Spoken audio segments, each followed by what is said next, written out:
So you guys are all interested in writing clearly because you're here. Who of you came to our writing panel yesterday? Me and Tad Williams and my agent and Pat Rothfuss was supposed to be there. So yeah, he represents Pat Rothfuss, Tad Williams, me, a bunch of other people. So how do you get that agent? That's my question. Oh, okay. So because that's what they want. How do you get the agent?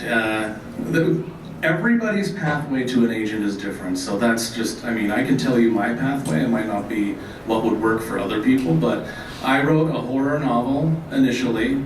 I queried, you know what query means? I queried 100 agents in New York. I got 100 rejection letters, but and about a dozen of those rejection letters, there were personalized notes that said, hey, your writing's really good. I think this is really good. You're going in the right direction. I just don't represent horror novels. It taught me a couple things. A, that you're going to get rejected. B, some people are going to be nice about it and send you a little note. And C, you need to learn from those notes. One of those things that I learned was I queried 100 agents about my horror novel, and maybe only 2 of them probably were even interested in horror novels. So kind of do your research about what agents represent who. When I finished my fantasy novel, I went about it a little differently. I just went ahead and looked in the acknowledgement pages of every fantasy writer that was in Barnes & Noble. Went through every book and saw if that writer had acknowledged his agent in the acknowledgement page. And I took notes of who the agents were, and after a while I noticed a pattern that there were about 6 agents that's name kept coming up over and over and over. So I compiled those names. Instead of sending 100 query letters, I sent 6 query letters to the top fantasy agents in the world, and I got 4 responses that they wanted to read my manuscript. Out of that, I got 2 offers for representation. I had my choice. And that's how it ended up happening. Now, for those of you that sat through my thing yesterday, you'll know that the first agent I signed with was a really big agent. He was really excited, and he helped me edit my novel and get it in shape. And then he had some personal issues with his business, and he kind of disappeared. He sort of ghosted me, as a girlfriend might ghost you know what I'm saying? Mine copied his lawyer when he broke up with me. Yeah. So after about 6 months of emailing him and getting either one-word responses or no response, I just kind of approached a different agent, one of the other 6 that I had emailed or queried previously, and who I had friended on Facebook. And by the way, there's an easier way to find an agent. Okay, you can go to a place called www.publishersmarketplace.com. When you go there, you spend $25 to join, and once you do, you can get into a section of their place called Top Deal Makers, and it tells you who the top literary agents are in your field.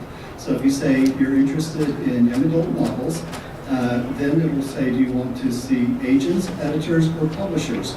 And you can find out who the agents and editors and publishers are who work on a regular basis. Not only will it tell you who they are, but it will also tell you what products they've sold, who they're representing. It will tell you how many deals they've made, and give you clues as to how much money they're getting per deal. And so you can find really good agents that way, and you don't spend your time querying all 1,000 agents that might be sitting around in New York. You're making it too easy. You're making it too easy for them, Dan. They need to go to the bookstore and open every single book and write down names. Because a couple things are going to happen. You're going to get to see every single book in the bookstore, and you're probably going to buy a few, which is great. And you're going to get to know what writers are out there, and you can still do the same thing with the Publishers Marketplace. Absolutely right. You really ought to be haunting the section of the bookstore where your book is going to be sold, and find out what the big books are, what the big books have been historically over the last 10 or 20 years, that kind of thing.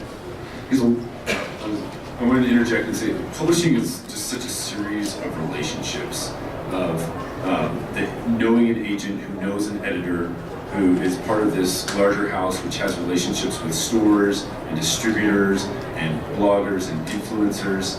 And your book can be amazing, but if you aren't connected to that network, then no one will know. And doing that research and understanding who else is in your business in that atmosphere is critical for your success. So one of the things about Publishers Marketplace that's really great, there are other places you can find lists of agents, but it draws its data from the past 18 months of announced deals. Okay, which means that you're not getting someone who goes and lists herself as an agent saying, I'm an agent. You're getting a list of people who have actually signed deals in the last 18 months. And so those lists, you can talk them for number of deals or size of deals, right? So you get non-trollable, reliable data. It's not the entire list of agents. The right agent view might be outside of it, but that's the place I've gone to start to today. Yeah, I had a friend who signed with an agent, and I researched the agent online, and I told her, I don't think this is really an agent. But she stuck with that agent for a long time, and that agent had never sold anything, but she still just called herself an agent. Because anybody can call themselves an agent, right? But they need to be having lunch with those editors frequently or talking with them frequently in order to have any ability to sell your work. And there's no ethical code like lawyers that can't get like debarred as an agent or something. So yeah. So speaking of Also, oh, could I interject? yeah, I was going to ask you. So, oh, you were? Okay, Yeah. thanks. Sorry. I went through a few agents that were either, that were not good. One turned to erotic publishing after a year of keeping me on a string.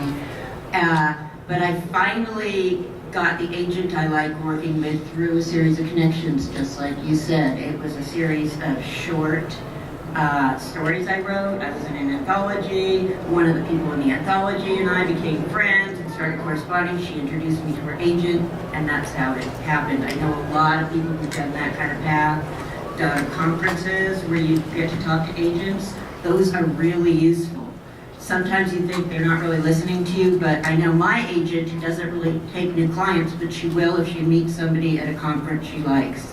So that kind of connection, and going to conferences and meeting people in person so they have a face, hopefully a smiling one, to remember, and they think, oh, I like that person. So be nice when you talk to them. So the question I was going to ask you, thank you for that. But I want to build on that. This is great. What does your agent do for you? Let's get into what is an agent's job? Why would you want to have one? Why might you not want to have one? Well, my agent does a few things for me. I mean, when I get a book that's ready and polished, and really polished, like if there's a few typos in it, she's not happy, so it has to be a lot of work before she's ready to send it out. But she will do all the typos, and then if once she takes it, I don't even have to think about it, which is nice, because I usually submit my own shorts, and you know how submitting is. I'm sure you've all been submitting and getting rejections, and sometimes you get acceptances, but it's a lot of work. It takes a lot of time, so I don't have to think about that with my finished books, which is nice. But she also will look at a book and she'll say, well, I don't think this part works, or this metaphor you can do a lot better. And sometimes I had one book where she just said, you know, you've got a lot of stuff in here, I think you need to shelve it for a year, do something else, come back to it. So she gives me honest, brutal, but nicely couched feedback. And the book I'm working on now, it's going to be a series, but she's like, I love these characters, but I think you're doing some stuff here that's just too complex, you know. Look at taking this out, look at taking this out. If you want to use this aspect, you have forgotten all these things. And I had, it was really hard to hear, but I was like, wow, I just need to totally revamp this. So a good agent will also work with you as an editor, but she will still always say, it's your book though. If you don't want to do this, don't do this. This is interesting, dude. A good agent will. Yeah, So do other people, I was curious, do you guys get edited by your agents as well? Do you get editorial feedback? If it needs to happen, yeah.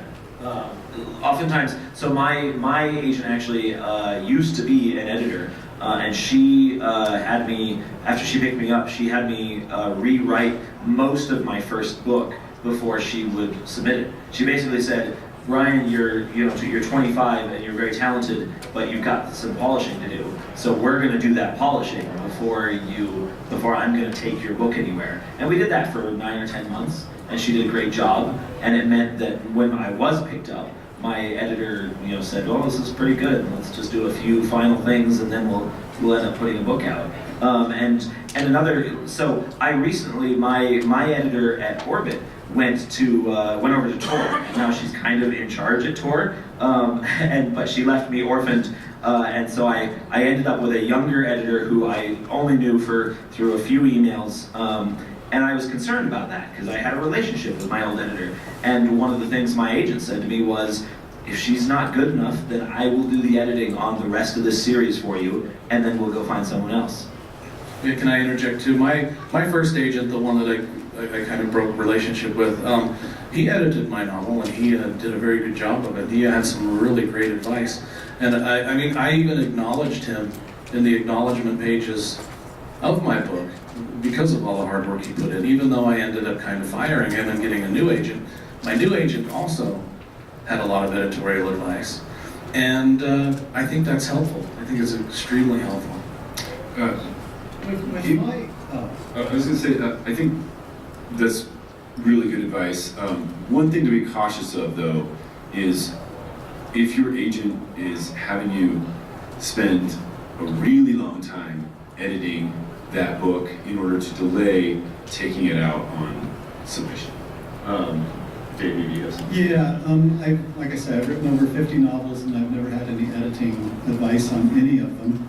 And my editors, what I want them for is I want them because editors generally have relationships with, agents generally have relationships with editors here in the United States, but they also have interagency relations with people in other countries and with filmmakers and stuff like that. So this, for me, my agent is basically a contact into a network. And the idea is that I want an agent who can exercise global rights on a project so that we can make as much money as we possibly can, as quickly as we possibly can. Yeah, that's interesting. I've actually had 2 agents, and my first described himself as an editor agent, and it was not a pleasant experience. Actually, the first book, one of the changes he made me make is he changed the protagonist from a girl to a boy, and a couple of rejections said, "Well, your problem is you don't have enough girls in this story." And the agent I have now is purely sells. She sells. She does other things. She's a cheerleader. She'll negotiate contracts with me, but she's there, sales and marketing. She's given me no feedback ever on what five so far. And to DJ's point, having an agent edit your book and then having an editor edit your book, I mean, you're almost like trying to get struck by lightning twice, because that agent's guessing what that editor's going to want, and it's really hard to do all that editing on spec. I say this because my agent had me edit my book for 2 years, and I was beating my head against the wall, and afterward she said, "Oh, we should have probably just done that, put that out sooner."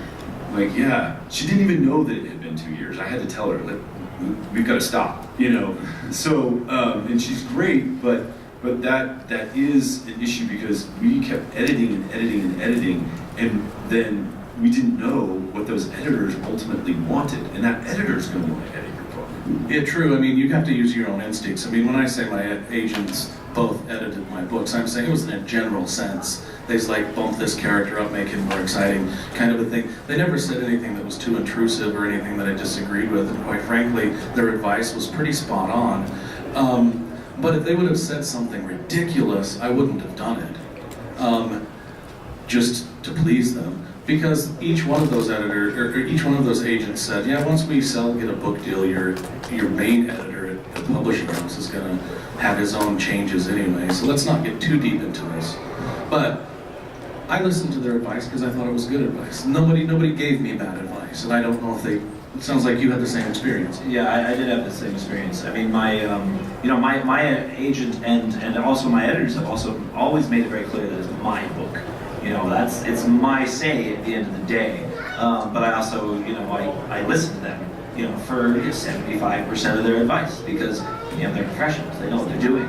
But like we were talking about, so much is about relationships. So I finished editing my book with my agent, and she gave me the whole speech about, all right, we're going to submit this now. Don't get your hopes up. It'll be 6 to 10 months before we really know anything.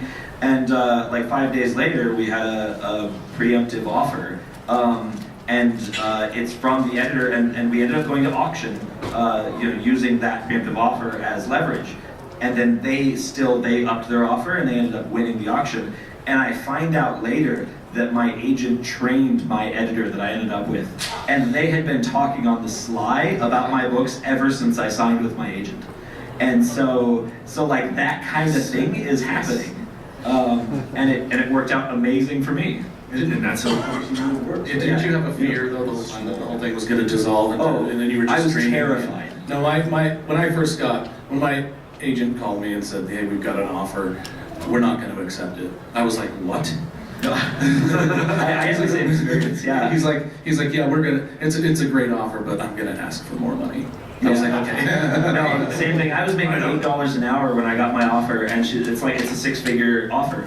And I'm like, we're taking that, right? This is amazing. And she goes, no, we're getting more money. I'm like, oh, really? Okay, I trust you, I guess. And that's one reason to have an agent. Yeah. We're not Dave Farland, a legend in the business that could just, we need an agent to do our negotiations. I think Dave said he uses agents for the same thing. Contacts. Yeah. So more to say about agents. We haven't got the question of timing, but actually I want to make sure we don't get past the specific question we were asked. What about getting a professional editor before seeking an agent? So I assume we're talking about somebody relatively early in their career. Maybe it's a first or a second novel. Callie, you probably can feel me coming around to you this question. What's your advice? Yeah, and this piggybacks on what's been said about agents editing your work. Really what they're saying is the agent is invested in your work, they care about it, and they have some feedback. And that's a great place to be. Where your work wasn't at a place where it still needed a developmental edit or a full line edit. So editing comes in these different layers, and that's why editors and agents have different jobs. And the editors do those beginning from very broad developmental content edits to the more specific copy edits and eventual proofreads. And so that's what we do for you. So if you are just starting out, hiring a professional editor is a great way to really hone your skills. It can be expensive. So at first, come to conferences like this, write. The best way to become a better writer is to write, and then to read, and then to write some more. But if you've been to conferences, you feel like you've heard it all, but you still need to improve your skills, you're ready for that next step, hiring a professional editor is a great way to do that. And I do mentoring, so I will help you become a better writer, and we go step by step through your book, chapter by chapter, and actually focus on specific writing skills. And that can really hone your abilities as a writer. And so the purpose of that is by the end, if there is an end, you're a better writer, a different writer than you were when you started with that professional editor. And at that point, you're ready to move on. You're ready to seek out agents, and you'll be able to get that level of feedback because you don't need the level of feedback that you did as a mentoree and an editor. Yeah, a lot of people when they start off, they're like, oh, I want to go hire an editor and stuff like that. You can do an awful lot through writing groups, and you probably should do that before you go to an editor. But there may be times when you need to talk to an editor before you speak to an agent, because a good editor who's going to do a really thorough job on your project is going to help you get that first look at an agent who's going to have, that jaw-dropping reaction like, oh my gosh, I've just discovered a great one. And that's what you want. You want to impress them so much that editors and agents want to throw money your way.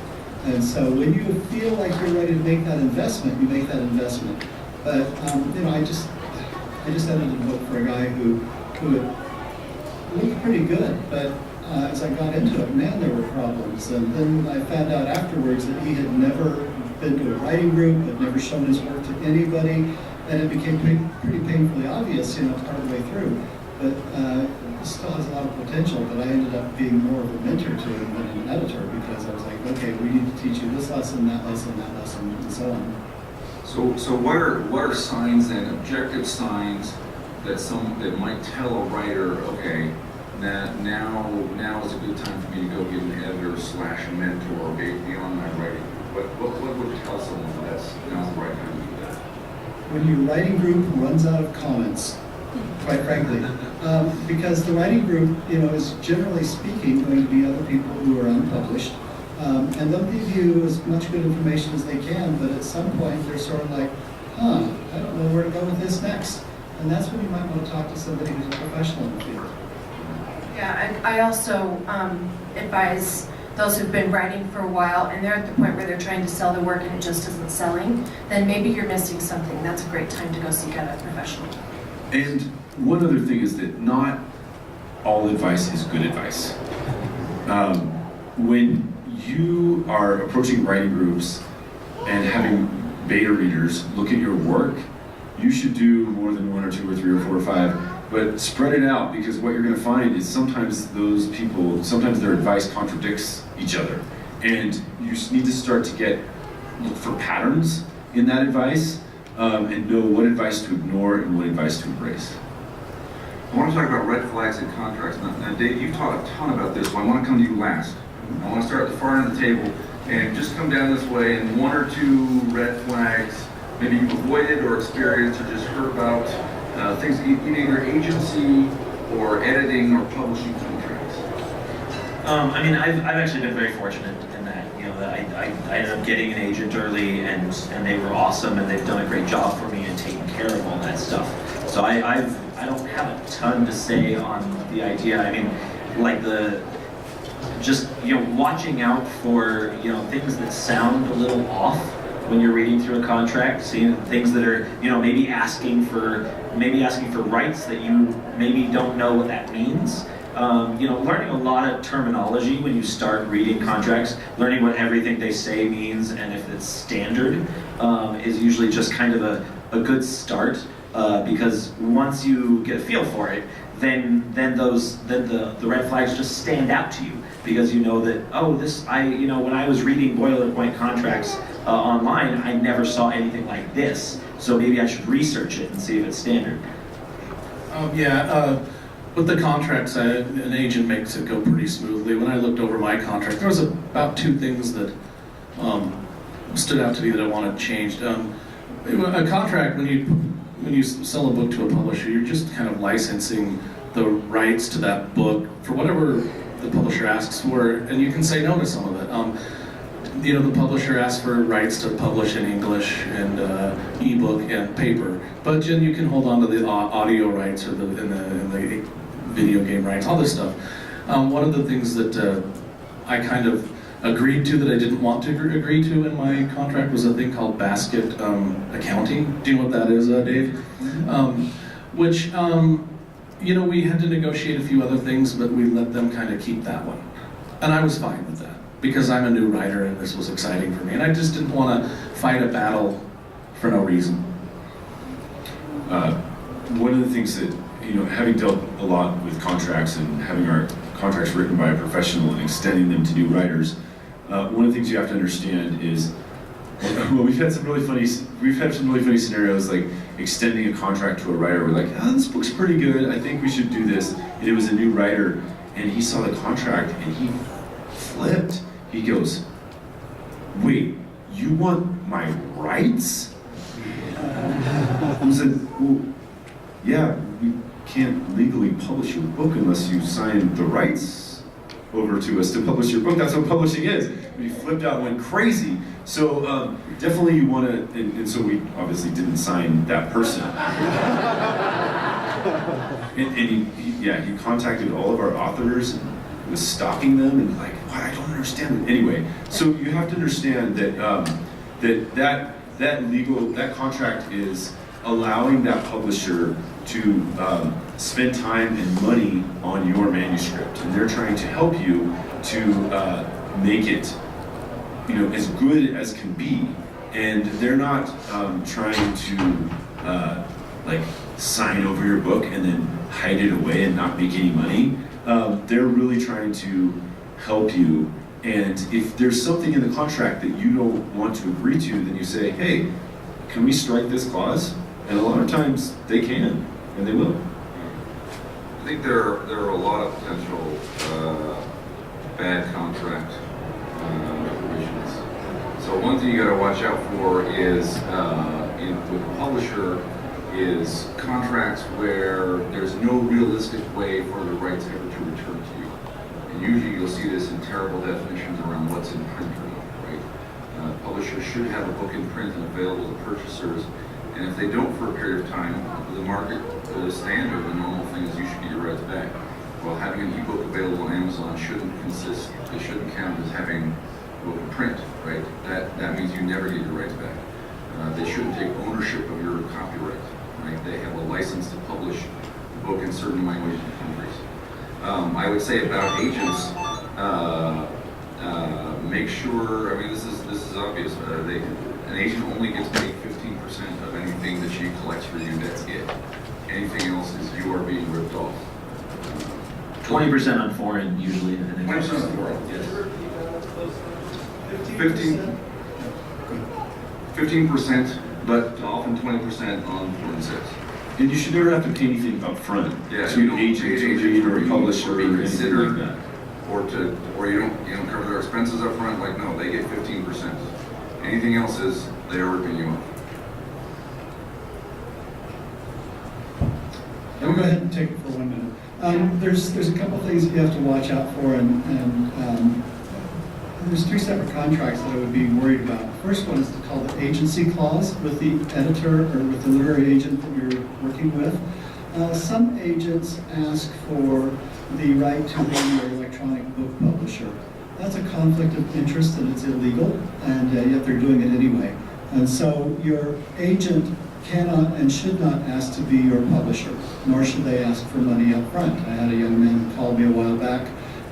His publisher wanted, or his agent wanted $14,000. He only had 9. He wanted, but the agent was nice enough to say, "Okay, I'll just take the 9." And I said, "I'll be happy to take all your money too." You don't do that. So we worry about that. And then how do you get released from that agent? Some agents will ask to be your agent for your entire lifetime, so that if you are writing under the name of Betty Davis, you can never write another book under the name of Betty Davis if you leave that agent, and so you end up losing your name. You don't sign those deals either. When you get into book publishing, I think that there are a number of things you have to realize that you are selling the publisher the right to publish in a certain language for a certain amount of money. Everything is negotiable. If a publisher wants to give me $3 million for a book, they can have the rights to the movies. I don't care. You just give me the money up front, and I'll take it. On the other hand, there are a lot of things that there's no such thing as a standard contract. Okay, every contract is a little bit different. If a publisher has a contract, they have what they call A, B, C, D, E, F, G, H, I, J contracts. The A contracts are people who don't know the business at all, and they want to take all the rights that they possibly can.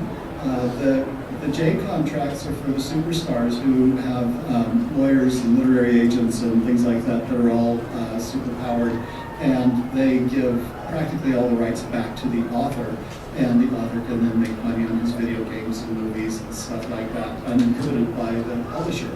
So you need to understand that everything that's on there, and I don't have time to talk about the red flags on movie contracts, because anything written on the paper is a red flag. And you have to study them carefully. I'm like, you guys ignored a lot of red flags. I may have seen them in the back, but my first book was about religion and a bit controversial, and though I got a lot of good feedback, it was hard to get it out there. When I finally got a publisher, I was so hungry, I just ignored it all. And I had to do, it was really hard later getting my rights back. So I think that's really, really easy. No matter what you know up here, you get so hungry. You want your stuff out there.